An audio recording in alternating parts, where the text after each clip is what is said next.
हाय,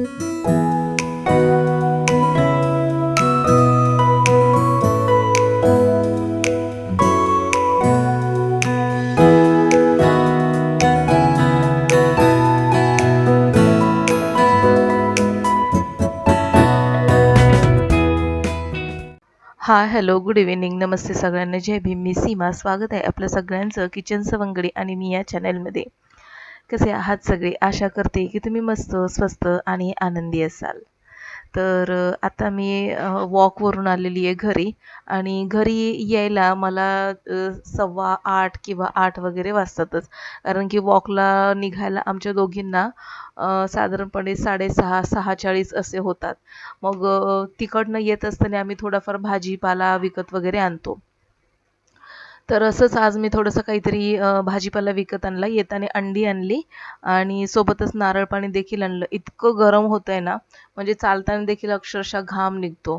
त्याच्यामुळे असं वाटत होतं की एखादं नारळ पाणी घ्यावं आणि तिथेच प्यावं. पण नंतर म्हटलं की नको, तिथे थांबून पिण्यापेक्षा घरी पार्सल घेऊन गेलेलं बरं. तर दरवेळेस मी नारळ पाण्यामध्ये म्हणजे मलईवाला नारळ आणत असते. पाणी पण होतं आणि मलई देखील खायला मिळते. पण मलईच्या नारळमध्ये एक गोष्ट मला अशी जाणवली, की मलई जितकी जास्त निघेल ना, तितकं पाणी कमी निघतं. म्हणजे अगदी ना अर्धा ग्लाससुद्धा पाणी निघत नाही. म्हणून मग यावेळेस मी फक्त नारळ पाणीच आणलं, म्हणजे मलई यामध्ये नाहीये. तर भरपूर असं पाणी निघालं. साधारणपणे 1 ग्लास भरायला थोडंसंच पाणी बाकी होतं. तर आता ते सगळं मी काढून घेतलं या ग्लासमध्ये आणि इतकी तहान लागलेली ना, तर असं वाटत होतं की पहिलं पाणी प्यावं, पण आता म्हटलं की चला नारळ पाणीच पिते. तर या नारळ पाण्यामध्ये मी 3 भाग केले, दोघांना दिले आणि थोडंसं पाणी जे उरलेलं तर ते मी घेतलेलं आहे. नारळ देखील इतके महाग झालेले आहेत ना, कुठे 35, 40, 45 ला मिळणारा नारळ 55-60 ला कधी झाला आणि आता ₹80 ला कधी झालाय ते सुद्धा कळलेले नाहीये. म्हणजे इतकी महागाई वाढलेली आहे. बाजारामध्ये जर आपण 500 ची नोट जर घेऊन गेलो ना, तर सहजपणे ती एका दिवसामध्ये तर सहज संपून जाते. म्हणजे भाजीपाला आणि इतर काही साहित्य घेतलं तर.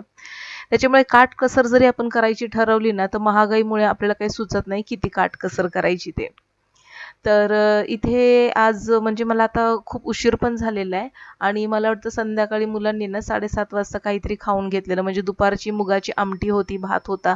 तर ते मला वाटतं या मुलांनी खाऊन घेतलेलं आहे आणि सगळी भांडी सिंकमध्ये ठेवलेली आहेत.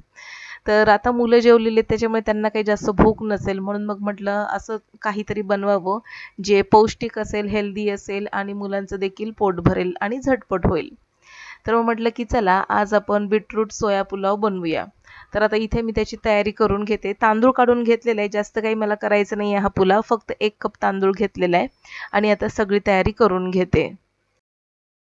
तर आता कढईमध्ये तेल घातलेलं आहे आणि अगदी साधीशी फोडणी असते म्हणजे पुलाव करत असताना. तर तेलामध्ये जिरं घालायचं, सोबतच आलं, लसूण, हिरवी वेलची, दालचिनी, लवंग, मिरी आणि जर हिरवी मिरची जर असेल ना, तर ती देखील याच्यामध्ये नक्की तुम्ही ठेचून घाला आणि अख्खे गरम मसाले आलं लसणामध्ये ठेचल्यामुळे ना खूप छान असा म्हणजे एकदम गरम मसाल्याचा असा सुगंध येतो पुलावला. आता बीटरूट सोया पुलाव करणारे म्हटल्यानंतर मला वांगी देखील सापडली म्हणजे फ्रीजमध्ये होतीच. तर त्यातलं 1 वांगं आणि 1 बीटरूट मी बारीक चिरून घेतलं आणि कांद्यासोबतच आता याला व्यवस्थित परतून घेते. कारण की तेलामध्ये परतल्याने काय होतं बीटरूट छान असं शिजलं जातं. त्याचा उग्रपणा निघून जातो आणि बरेच जणांना असं वाटत असेल की बीटरूटचा कलर म्हणजे लालसर बिर्याणी वगैरे होईल काय गुलाबीसर. अजिबात तसं काही होत नाही. गाजर तर एरवी आपण घालतच असतो नाही का? पण एकदा बीटरूट देखील घालून बघा. मुलं असं बीटरूट खात नाहीत तर पावभाजीमध्ये आपण घालतच असतो. तर कधीतरी असं वेगवेगळ्या भाज्यांमध्ये थोडं-थोडं बीटरूट जरी चिरून घातलं आपण फळभाज्यांमध्ये तरी इतकं काही जाणवत नाही ते आणि खूप छान चव लागते. तर यामध्ये ना आता धुवून घेतलेला तांदूळ आणि जे सोयाबीन मी त्याच्यातच धुवून ठेवले होते ते सगळेच मी घातलेले आहेत. आता हा तांदूळ आणि सोयाबीन धुवून मी साधारणपणे 10 मिनिटासाठी ठेवला होता आणि त्याच्यानंतर परतून लगेचच घातलेला आहे आणि पाणी घालून आता हे शिजत घातलेलं आहे. आता बऱ्याच जण म्हणजे मला एक असं जाणवतं की टोपामध्ये जर आपण पुलाव किंवा बिर्याणी किंवा खिचडी असं काही जरी बनवलं ना, तर टोपामध्ये ना एकसारखा त्याचा असा म्हणजे टोपाच्या बुडापासून ते वरपर्यंत एकसारखा लेयर असतो टोपाचा आणि त्याच्यामुळे त्याच्यामध्ये तांदळाचे कण व्यवस्थित शिजले जातात. पण कढईमध्ये शिजताना ना एक माझ्याकडनं अशी चूक झालेली जेव्हा मी पहिल्यांदाच कढईमध्ये पुलाव करत होते आणि त्यामध्ये ना कढई जर तुम्ही बघाल तर त्याच्या तळाला ती कढई खोलगट असते आणि वरतीही पसरट होत जाते. त्याच्यामुळे ना मधला तळाचा भाग भात जो आहे तो पटकन शिजतो. पण तोच जर वरती पसरत चाललेल्या एरियामधला जर आपण भात बघितला ना तर तो साधारणपणे कच्चा राहतो. तर अशा वेळेस काय करायचं, तांदूळ आहे ना कढईमध्ये जो तुम्ही शिजवत असाल पुलाव किंवा खिचडी करत असताना किंवा काहीही बिर्याणी वगैरे करत असताना तर ना हा शिजत आल्यानंतर ना मध्ये 1 ते 2 वेळा असं हा पुलाव हलवायचा.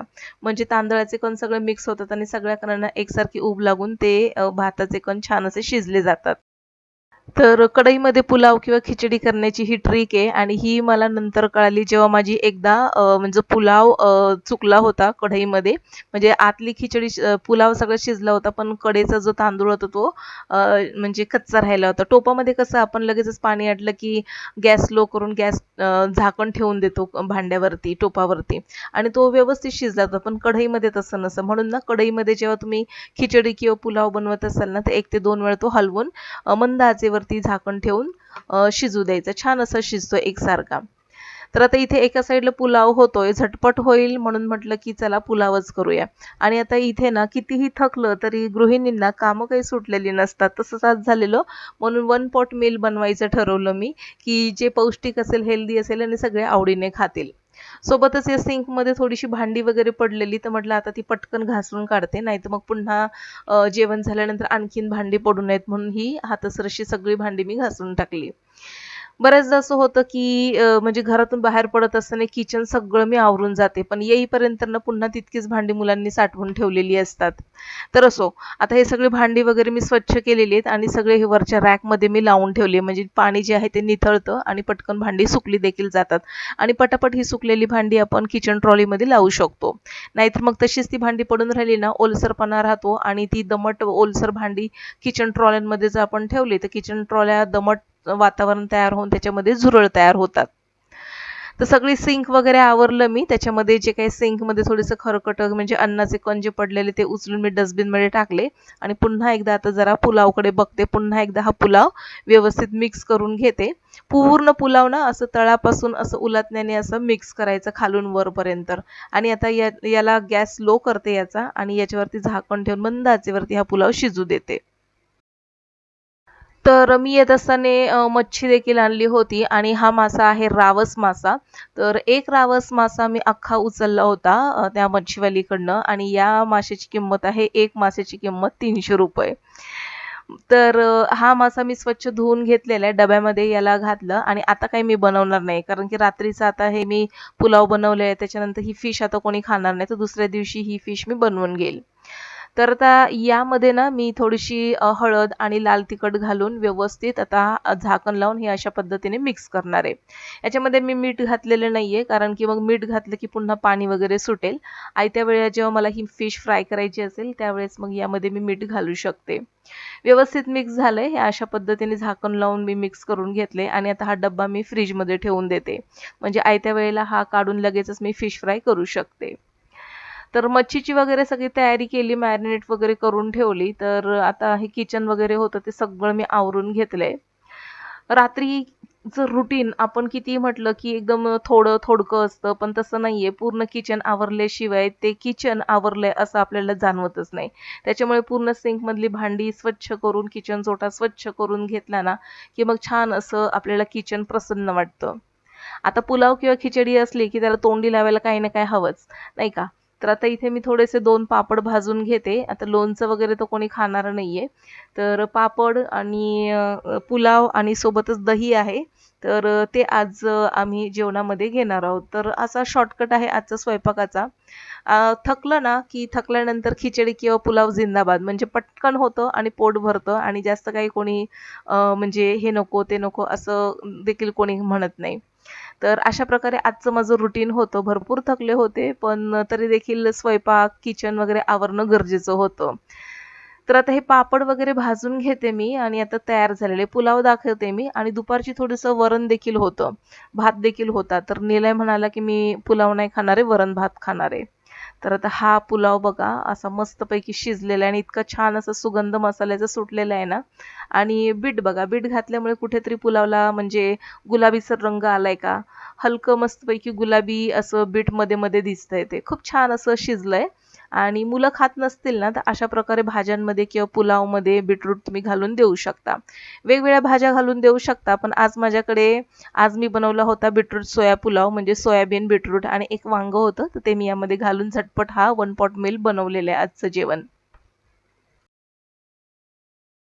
तर आता लगेचच जेवण वाढते सगळ्यांना आणि मी देखील जेवून घेते.